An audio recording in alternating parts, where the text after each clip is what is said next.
ఇప్పుడు అంటే ప్రపంచవ్యాప్తంగా చూస్తే అంటే హిందూ ధర్మానికి అంటే పురాణాలు అంటే ఒక ఇదిగా నిలుస్తాయి, ఆధారంగా నిలుస్తాయి. కాబట్టి ప్రతి భారతీయుడు అంటే భగవద్గీత చదవటం అన్నదంటే ఇట్స్ అ మాన్యువల్ అంటారు. అగైన్ రామాయణం కూడా అలాంటిదే. జీవితం అంటే ఏంటిది, మనిషి మానవ రూపంలో మనిషికి ఉండాల్సిన అన్ని రకాలుగా సిచ్యువేషన్స్ కానీ అవి ఎదుర్కోవడానికి పనిచేస్తాయి. కానీ ప్రజెంట్ సిచ్యువేషన్ చూస్తే ప్రాక్టికల్గా మాట్లాడుకుంటే 100లో ఏ 10, 20, 30 మందికో ఈ రామాయణం భగవద్గీత అని, మిగతా వాళ్ళంతా అది మనది కాదులే అంటే బీయింగ్ యాజ్ అన్ ఇండియన్ అది మనది కాదులే అన్న ఇదిలో ఉన్నారు.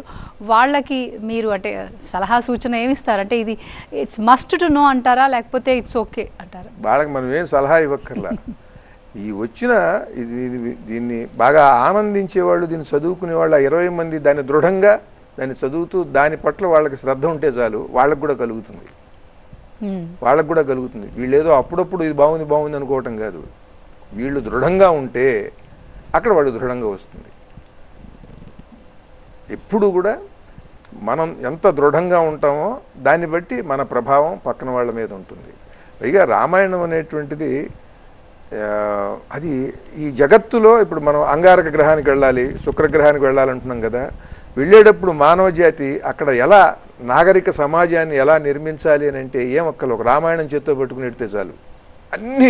అన్ని రకాల పరిపాలనా వ్యవస్థలు, అన్ని రకాల విధానాలు, ఒక అద్భుతమైనటువంటి నాగరిక ప్రపంచం ఏర్పరచడానికి కావాల్సిందంతా కూడా రామాయణంలో ఉంటుంది. అది అంటే దానికోసం ప్రత్యేకించి ఏమీ తర్జన భర్జనలక్కర్ల, ఈ ఒక్క కథ చాలు. ఈ రామాయణం కూడా చేత్తో పెట్టుకెళ్ళక్కర్ల, ఆ కథ తెలిసిన వాడు ఎవడో ఒకడు ఎడితే చాలు వాళ్ళతో పాటు వేరే గోళంలో. వాళ్ళ అద్భుతమైనటువంటి పరిపాలనా వ్యవస్థని ఆ కథలోంచి ఏర్పరచుకుంటారు, కుటుంబ జీవనాన్ని మొత్తం. కనుక అంత గొప్ప కథ అది. మామూలుగా పెద్దవాళ్ళు అంటారు అంటే 3 ముక్కల రామాయణం అంటారు, కట్టే కొట్టే తెచ్చే అనేసి. దీన్ని కాస్త విశదీకరిస్తారు?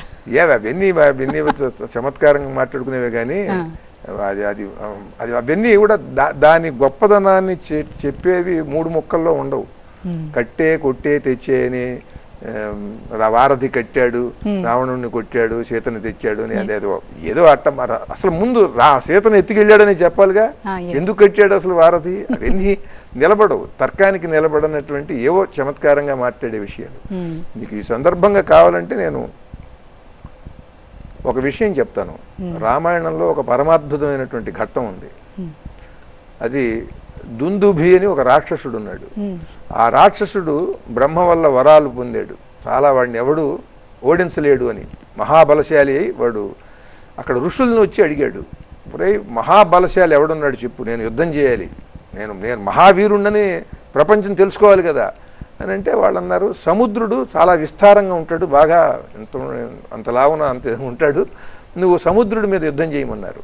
సముద్రుడి దగ్గరికి వెళ్ళి, రా సముద్ర సాగరా రా, నేను నీతో యుద్ధానందాన్ని పొందాలని వచ్చాను అని అడిగాడు. అడిగితే వాడు సముద్రుడు లేచి దండం పెట్టి, వీడితో నాకు యుద్ధం ఏమిటి అనుకున్నాడు. అనుకుని, నేను ఊరికినే కనిపిస్తాను ఇట్లా, ఇంత కెరటం పెద్దను ఉవ్వెత్తును లేస్తుంది, ఏదో కండ అనుకుంటున్నావు కాదు, ఇది ఊబకాయం, ఇది మళ్ళీ వెంటనే పడిపోతుంది ఆ కెరటం, నేను చెంచలుండి నేను చెలించిపోతూ ఉంటాను, నేను నిలవలేను యుద్ధంలో, ఇవన్నీ కనిపిస్తాను, ఇది ఊబకాయం నాది కాదు. అక్కడ హిమవత్ పర్వతం ఉన్నది, హిమవంత్ పర్వతుడు, ఈ హిమవంతుడు మహాశక్తిశాలి, దృఢంగా ఉంటాడు, వెళ్ళమన్నాడు. వీడు అక్కడికి వెళ్ళాడు. అక్కడికి వెళ్ళి అక్కడ ఉన్నటువంటి శిఖరాలని వాటన్నిటినీ కూడా చిన్నాభిన్నం చేసి వాడు చేస్తుంటే ఆ హిమవంతుడు పైనుండి నమస్కరిస్తూ వాడికి కనిపించి, ఎందుకు నువ్వు నా శిఖరాలన్నీ ఇలా ఛిద్రం చేస్తున్నావు, నేను నీకు ఏం అపకారం చేశానంటే, ఏం లేదు, నువ్వు చాలా బలవంతుడివి భూమి మీదని నేను తెలుసుకున్నాను, సముద్రుడు చెప్పాడు, అందుకని నువ్వు నాతో యుద్ధానికి రా అన్నాడు. అన్నాడు, లేదు, ఆయన ఏదో పొరపాటు పడ్డాడు, నువ్వు అది నమ్మి వచ్చావు, నేను కదలలేనయ్యా, నేను ఉన్న చోట కదలలేను, నా శిఖరాలు పగలగొడుతుంటే నేనేమన్నా చేయగలిగానా, నేను స్థాణువుని, ఉన్న చోట అలా ఉంటాను తప్ప, నువ్వు కొడితే తిరిగి కొట్టలేను నేను, కనుక నువ్వు నన్ను గెలిచినా కూడా నీకేం పెద్ద కీర్తి రాదు. మరి అయితే ఎవడున్నాడు నాకు యుద్ధం చేయటానికి నాకు తగినటువంటి వాడు అంటే, వాలి అని ఉన్నాడు కిష్కిందలో, నీకు తగినవాడు వెళ్ళమన్నాడు. అలా ఈ దుందుభి వచ్చాడు, వాలి చేతిలో చనిపోయాడు తర్వాత, అది వేరే కథ. అంటే సముద్రుడు హిమవత్ పర్వతం అంటే ధీరత్వానికి, గంభీరతకి ఈ హిమవత్ పర్వతాన్ని సముద్రుణ్ణి చెబుతాం మనం. వాళ్ళిద్దరే ఒక రాక్షసుడు యుద్ధం కోసం తన మీదకి వస్తే దండం పెట్టి మా వల్ల కాదని చెప్పారు. అంటే ఎక్కడ తగ్గాలో అక్కడ తగ్గాలి అనేటువంటి దానికి అక్కడ ఉన్నది అసలు బీజం రామాయణంలో. రామాయణంలో లేనిదే ఉండదు.